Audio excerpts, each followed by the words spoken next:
इस वक्त देखिए ऑपरेशन ज़वाहिरी से जुड़ी एक और एक्सक्लूसिव खबर हम आपको दिखाने जा रहे हैं। बिल्डिंग में आने के बाद कभी नहीं निकला ज़वाहिरी, ये पता चला है। तालिबान राज आने के बाद काबुल आया था ज़वाहिरी। तालिबान के हक्कानी गुट ने ज़वाहिरी को संरक्षण दिया। हक्कानी गुट पर ज़वाहिरी की मुखबिरी करने का शक भी है। ये लगातार संजय सॉय साहब ये बात सामने आ रही है क्योंकि सिराजुद्दीन हक्कानी का ये ठिकाना था जिस घर में ज़वाहिरी रह रहा था। क्या आपको लगता है कि सिराजुद्दीन हक्कानी जिसने संरक्षण दिया हुआ था ज़वाहिरी नाम के इस आतंकी को, वो इसकी कोई टिप दे सकता है अमेरिका को?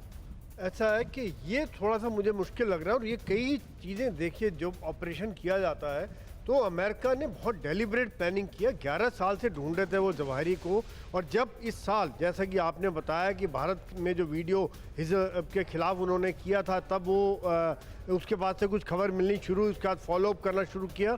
तो ये मुझे लगता नहीं कि सिराजुद्दीन हक्कानी ने कोई खबर दी होगी, लेकिन अमेरिका के भी बहुत सेल्स है। अमेरिका इतने साल तक वहाँ था, उनके अपने काफ़ी सोर्सेज वहाँ रहे, काफ़ी जासूस रहे, काफ़ी। सर मैं आपको थोड़ा सा इंटरप्ट करने के लिए माफी चाहूंगा, लेकिन बड़ी खबर ये आ रही है कि काबुल के शेरपुर इलाके का वीडियो आया सामने। बड़ी खबर, इसी इलाके में रहता था आतंकी अल ज़वाहिरी, काबुल का शेरपुर इलाका। अब आप ये सोचें कि अगर ये वो इलाका है जहां का वीडियो आया सामने, यहां पर कुछ महिलाओं की मदद से उसकी ट्रैकिंग की गई, फिर उसको ट्रैप में लिया गया, एज इन ये पता लगाया गया कि उसकी जो एसओपीज हैं वो क्या हैं और किस तरीके से उसका शेड्यूल है, और फिर उसको टारगेट किया गया। ये है काबुल का वो इलाका। मैं चाहूंगा इसके बगल में जरा ब्रेकिंग दिखाएं। ये काबुल की एक नॉर्मल सड़क है जैसे हम लोग हमेशा देखते हैं, लेकिन यहां पर इस इलाके में ये नहीं भूलना चाहिए, काबुल में अमेरिकी ड्रोन्स काबुल के स्काइज में अगर फ्लाई कर रहे हैं तो ये विदाउट परमिशन नहीं हो सकता है। It is just not possible.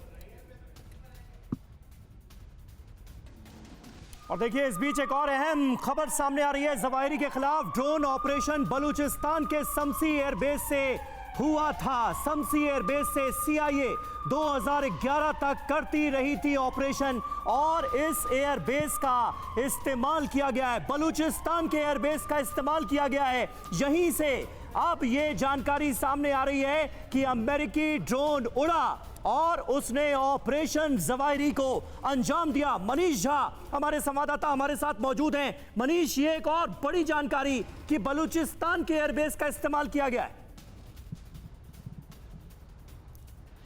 जी हाँ, बिल्कुल। देखिए, ज़वाहिरी को लेकर पाकिस्तान का क्या कनेक्शन है, इस पर जो आप लोग लगातार बात कर रहे थे, तो पाकिस्तान का सीधा सीधा कनेक्शन ये है कि पाकिस्तान अफगानिस्तान सीमा पर बलूचिस्तान इलाके में जो शम्सी एयरपोर्ट है, शम्सी एयरबेस पर आपको याद होगा कि बहुत लंबे समय तक CIA के कब्जे में रहा है। 2011 में जब ओसामा बिन लादेन के खिलाफ ऑपरेशन हुआ, उसे मारा गया, उसके बाद से CIA को वो एयरबेस छोड़ना पड़ा था। लेकिन इस हालात में जब अप्रैल से लेकर लगातार CIA के ऑपरेटिव्स अल ज़वाहिरी के उस ठिकाने को लेकर लगातार सर्विलांस कर रहे थे, मॉनिटरिंग कर रहे थे, तो 25 जुलाई को जिस समय की प्रेसिडेंट बाइडेन ने कहा कि ठीक है गो अहेड, 30 जुलाई को इस ऑपरेशन को अंजाम दिया जाएगा, तो शम्सी एयरबेस से CIA और अमेरिकन एजेंसी ने अपने ड्रोन ऑपरेशन की शुरुआत की थी। वहां से ड्रोन उड़ा, यहां से निंजा मिसाइल को लेकर। बता रहे मनीष, इसमें अपने आप में एक बहुत बड़ा सवाल खड़ा करता है कि क्या ये एक टर्निंग पॉइंट है अमेरिका और पाकिस्तान के रिलेशंस में? क्या ये समझा जाए कि पाकिस्तान का चाइना से जो संबंध है उस रिलेशन में ये एक पिवट पॉइंट है? ये अपने आप में एक बहुत बड़ा सवाल है। इस सवाल के साथ हम वापस लौट रहे एक छोटे से ब्रेक के बाद।